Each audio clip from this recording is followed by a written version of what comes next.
Coucou à tous, donc quatrième vidéo, Sam, Quatrième. on inverse. On inverse, c'est toi qui fais l'intro. Alors une première, je vais faire l'intro. Vas-y. Alors on va parler justement des peurs reliées à l'ego, de nos conditionnements et donc des croyances que ça génère derrière. Pourquoi les peurs sont reliées à l'ego? J'explique. Donc l'ego, c'est moi. L'ego, c'est tout ce qui fait de toi, alors c'est toi, c'est une partie de toi. On va dire le mental. Tout ce qui fait, donc on est beaucoup dans le mental justement à réfléchir, à analyser, donc ça laisse pas libre cours, on va dire, à l'ouverture du cœur, ce que je considère être vraiment dans le cœur. Voilà, donc ces peurs sont reliées à l'ego du coup. Pourquoi? Parce qu'elles sont en rapport avec nos conditionnements, donc nos conditionnements de l'enfance et aussi face à la société dans laquelle nous évoluons, qui nous demande de répondre à certains critères. On le ressent tous, je crois, d'une manière ou d'une autre. Qui nous demande d'être courtois, qui nous demande d'être gentil, qui nous demande d'être travailleur, qui nous demande... Qui nous donne des définitions sur tout. Hein. Exactement, qui veut nous faire rentrer dans un moule. Exactement. Donc c'est ça qui crée justement ensuite les croyances, puisque du coup on assimile plein de choses, et ça devient notre réalité. Et c'est là où c'est dangereux, c'est justement de ne pas sortir... alors le mental a du sens, mais si on reste enfermé à l'intérieur de notre mental, on ne peut pas accéder, j'allais dire à de l'apaisement, mais vraiment à la voie de nos cœurs. Ok, alors je vais donner un exemple peut-être bidon, tu vas me dire si je me trompe, mais nos croyances, les croyances, ça me fait simplement penser à la religion aussi. Mais c'est peut-être pas que ça. Mais ça fait partie de croyances. Alors attention, hein, je respecte la religion de tout un chacun, mais si on va plus loin, je comprends que ça te fasse... Parce que c'est ça, ce sont des croyances qui nous enferment, comme les religions peuvent le faire en nous dictant il faut être comme ci, il faut être comme ça, au détriment parfois justement du cœur, où on va pas être dans le cœur, mais on va respecter à la lettre ce qu'on nous demande de faire. Ça fait partie des religions, ça fait partie de tout un tas d'autres... Mais une croyance, ça peut être si j'ai toujours entendu toute ma vie, tu dois toujours sourire, tu dois toujours être mince. Voilà. Ça, et ne surtout pas prendre de poids. Ça veut dire que je suis enfermé dans une croyance où je pense que si je ne suis pas quelqu'un de mince, je ne suis pas bon, je ne suis pas bien.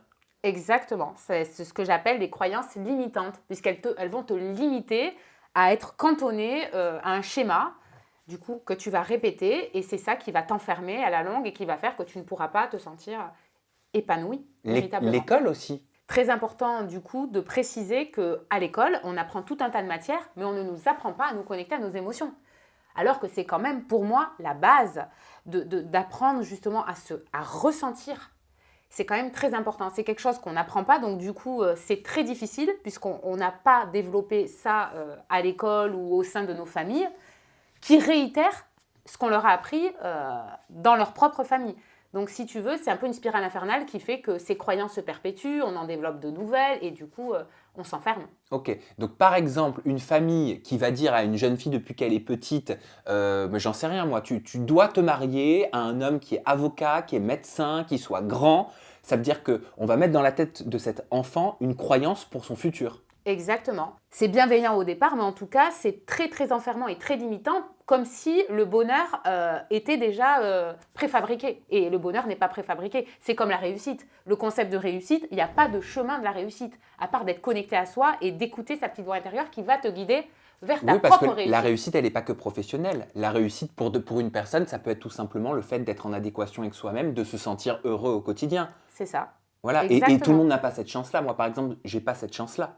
Tu vois, je ne me sens pas heureux au quotidien. Comment tu exprimerais ce mal-être que tu ressens au quotidien, indépendamment de ton travail, hein, comment tu te perçois? Justement, que par le travail. Uniquement par le travail. Donc c'est le travail qui gouverne ta vie, tu dirais? Oui, parce que peut-être que moi, ma croyance étant enfant, mais je vais te la dire ce que c'était ma croyance, mais tu le sais, comme on se moquait énormément de moi de par ce que les autres considéraient comme une différence, alors que c'était juste mon individualité. Totalement. Voilà. Et je me répétais tout le temps cette phrase, mais depuis très petit, je me disais, je m'en tape, je m'en fous, parce que plus tard, je réussirai professionnellement et je leur montrerai que je suis quelqu'un de bien. Donc, j'avais assimilé que la réussite professionnelle ferait de moi quelqu'un de bien. Tu comprends? Je comprends, puisqu'au final, ça t'a tellement collé à la peau, cette croyance justement, que tu t'es pas donné le droit à l'erreur. Et tu as enchaîné pour en arriver. Alors, c'est une réussite merveilleuse, mais je crois que la réussite...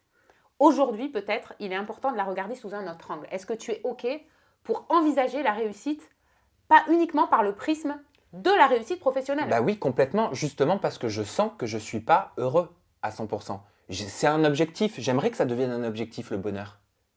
Ben, je crois que le fait que tu en aies conscience, ça va permettre de transformer et d'ouvrir justement un nouveau regard sur ce qui se passe dans ta vie. Et peut-être par d'autres biais que le professionnel, justement. Je crois que c'est le moment de te concentrer et de t'écouter davantage. Et le conditionnement, c'est quoi la différence avec la croyance? Alors, j'ai globalisé parce que conditionnement, c'est vraiment, encore une fois, le conditionnement sociétal, éducatif, qui nous conditionne à fonctionner et à être et à faire d'une certaine manière. Donc, c'est un enfermement. Tout est relié pour moi c'est un emprisonnement, tout simplement. Donc, c'est ça qui fait que on ne peut pas se sentir libre, puisqu'on est vraiment dans ces conditionnements qui nous polluent la vie et on ne sait pas comment s'en sortir. Oui, mais on nous conditionne aussi peut-être à nous faire croire qu'on est libre.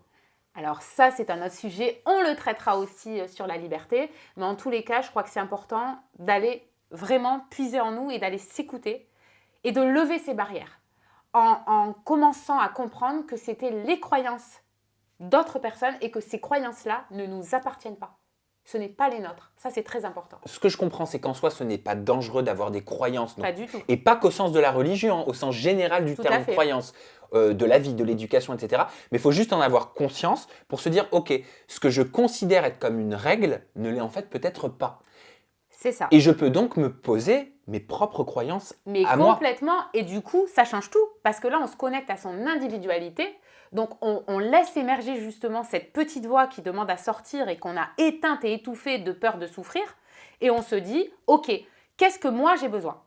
C'est très important. Parce que ce que toi tu as besoin, ton voisin n'aura pas les mêmes besoins que toi. À ton niveau, toi Sabrina, est-ce qu'il y avait des croyances qui ont été inculquées par maman et papa que tu as mis de côté en grandissant?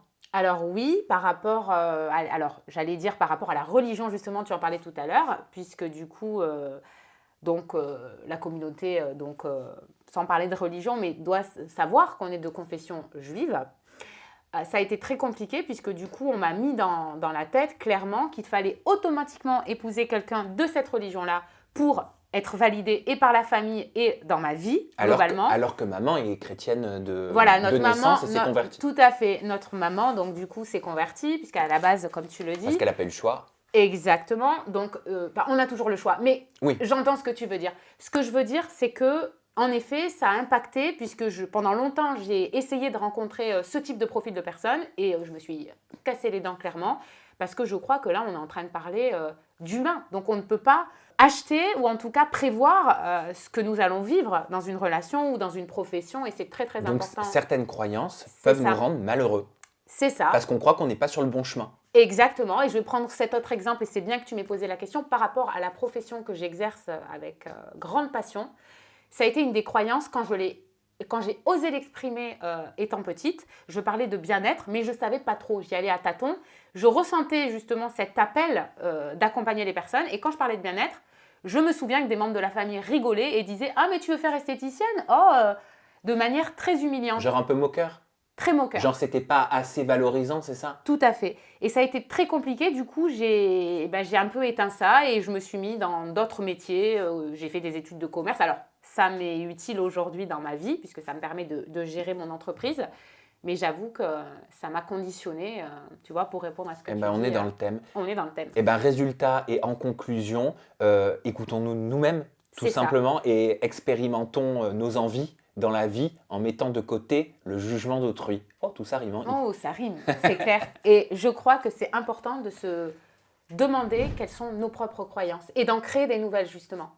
De celles qui nous correspondent, et il n'y a que nous pour savoir. Ça me donne envie d'écrire un livre, mes croyances, et d'établir mes propres croyances. Écoute, tu vois, ça peut être un projet. C'est un projet qui va te connecter justement à ton yin et à ton yang. Ah, tu vois, on continue d'en apprendre. On va se retrouver demain, Sab, le temps que tu prennes une petite gorgée de jus d'orange, on va parler du contrôle et du lâcher-prise. Mais en fait, il est fait pour moi, ce calendrier de l'Avent, je crois. Oui, je crois, mais pour moi aussi et pour nous tous. Bon, à demain. Prenez soin de vous.